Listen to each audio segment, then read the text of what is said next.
Hi, Todd Peak Appliance here. Looking at today is a Dacor oven.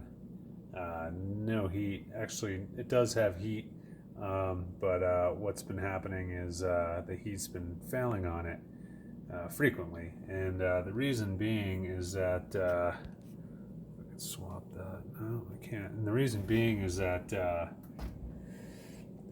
these have resettable high limits in here. See if I can't see that. It's pretty dark in there. But there's a high limit right here. And it's resettable. There's a little button behind there.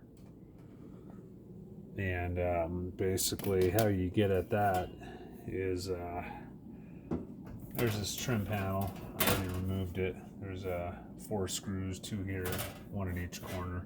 Pretty simple. But if you're looking at a Dacor oven, no heat, most likely that's what you're going to see. That's the upper one, and then the lower one has the same thing. It's behind here, but here you can also see the cleaners that just left this, and they get under here and clean. This isn't sitting on the bottom. You also see these ceramic standoffs. When these elements, when you order these, a lot of times these break off. So I always try and prop these up, and I'll set this. See, it was hanging up on the rack on the side. You want this to be flat though. People pull these racks out and damage these, and they'll hit the side, and it'll melt the enamel off the side of the cabinet. So try and straighten that out. As you can see, it's an older unit here. Door's not quite closing right. I also have a pair of hinges I'm going to put in, but I do have another video for that, so we'll let that be. But basically what it is we have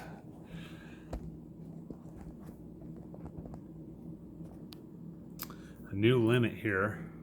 This is the high limit. It's a little bit easier to see, and when these trip, this will pop, so you got to reach in there and reset it. This one happens all the time, so, and the management companies, they're kind of getting tired of it. But basically, what happens is that the heat on the self clean is too hot, and it trips this high limit. So the saying used to go, if you have to reset it 3 times, you should go ahead and replace it. Now, this one's been reset probably at least 3 times. Most of the time they have maintenance. Their maintenance technicians can figure it out, but they get too busy doing other stuff, so they give us a call to go out.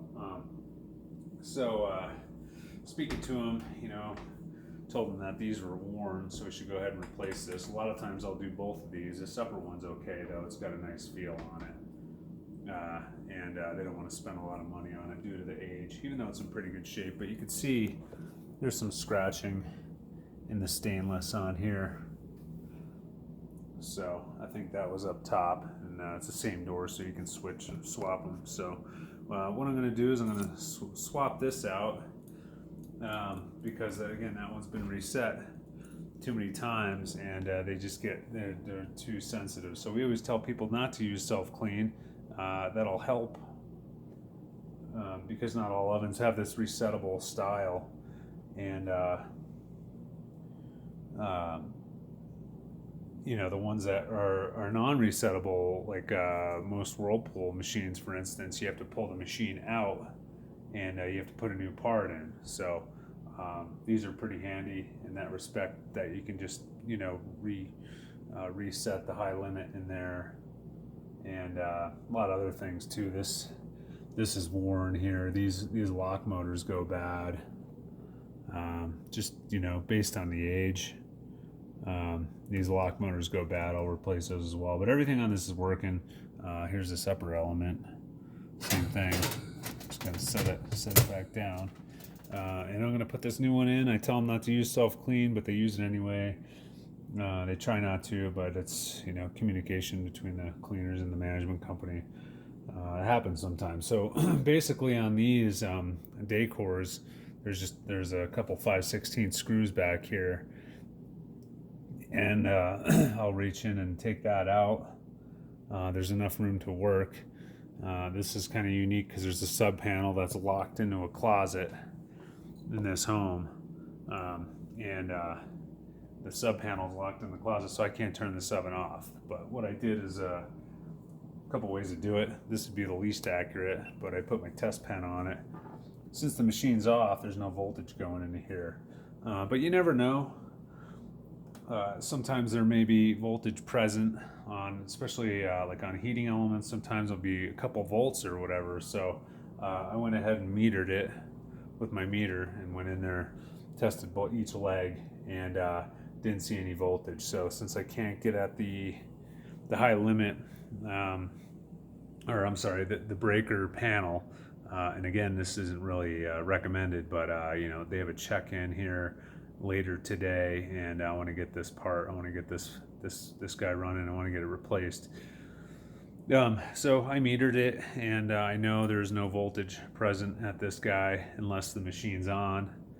So I'm just going to go ahead and pull the old one out, put the new one in, and hopefully this will be less sensitive.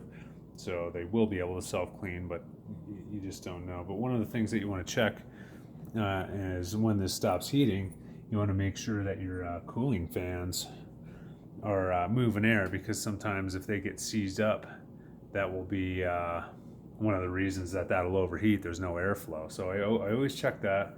I think I have a video for that, for replacing the cooling fans as well. Usually these on these Dacors or this era Dacor, they usually don't. I don't see too many seized cooling fans, but they get kind of noisy and they get greased up, so they don't move air as efficiently. So I'll replace those, which again, I have another video on that one. So this one here today, I'm just going to replace that, and that's something to keep in mind. If they keep tripping, and you have to keep resetting it all the time. First of all, you tell them to not use self-clean, but you know, that's a lot harder to do. This one here, I just noticed too, has a 220 degree Fahrenheit. So that means that this area here, once this goes over, 230 degrees, it's going to trip this, okay? And the idea behind that is that it's getting too hot there. It shuts everything down because you don't want to melt your relay boards, which are behind here. Those can be pretty expensive, and so it's a safety feature. So that's that. Again, most likely on you get the call on these Dacors, if it's no heat, you want to be looking for these high limits here. High limit, one up top, one down low, and they're individual. So one of them will heat without the other, and like I said here, the door's not closing properly, so we'll put new hinges on and tidy that up so it'll look more like that. That's pretty much it. So hopefully that helps you out. It's pretty basic repair. Again, you can get the machine running. You don't need this. These are I don't know, $40 or $50 maybe, but I don't necessarily stock these. They're not that common. They're common, they trip, but I don't replace many of them. So you can get them, get them heating again, and fairly easy repair, doesn't cost you any money. So hopefully that helps somebody, and give us a thumbs up, and post your comments if you like. Have a good day.